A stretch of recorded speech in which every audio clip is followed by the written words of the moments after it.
In this video, we're going to show how you can add additional fields to your events table for the calendar component.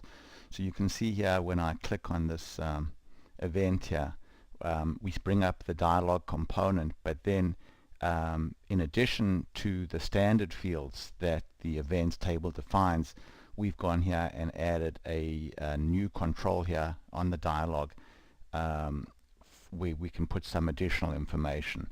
So now let's go back to, I'm using MySQL here, so let's go back to Navicat over here, and you can see that we've added a new field here to the standard events table called field 1, and then what we did was in the calendar component builder, before we click the button that creates the actual dialog component, we went here and we defined additional fields. So this is how we went and we added some additional fields, and because of this definition over here, when we press this button create dialog, the dialog got created with those additional fields.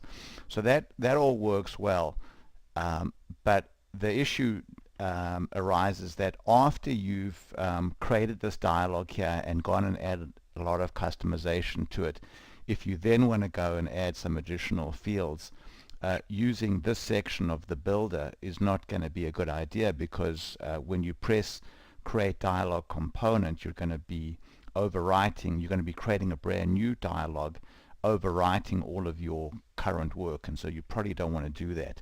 So what I'm going to discuss in this video is how you can add new controls to the dialog component, to the existing dialog component, and also to the backend table without overwriting anything over here. So let's go back to Navicat right now, and I'm going to go and add a new field called field 2. So let's go here and go into design mode, and we'll add a new table, a new field now called field 2, which we'll also make into character 50.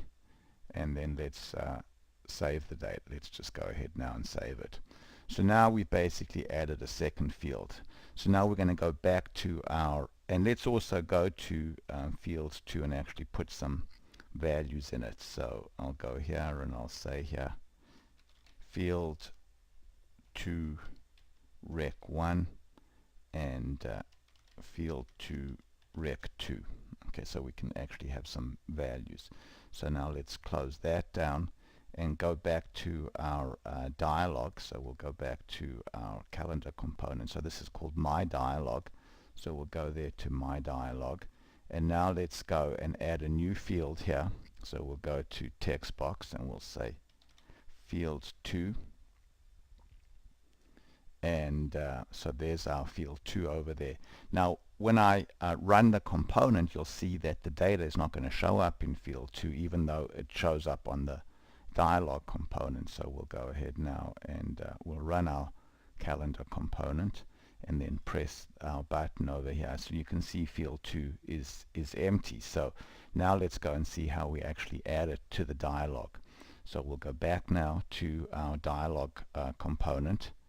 So we'll go there and look at My Dialog, and then go to server side, go to XBasic over here, and because when we initially built this dialog, the first time we built the dialog, we had specified that there were additional fields. So you can see here that there's an XBasic function here called add additional fields to tables, to events table def. So let's pause now and pick this up in the next video.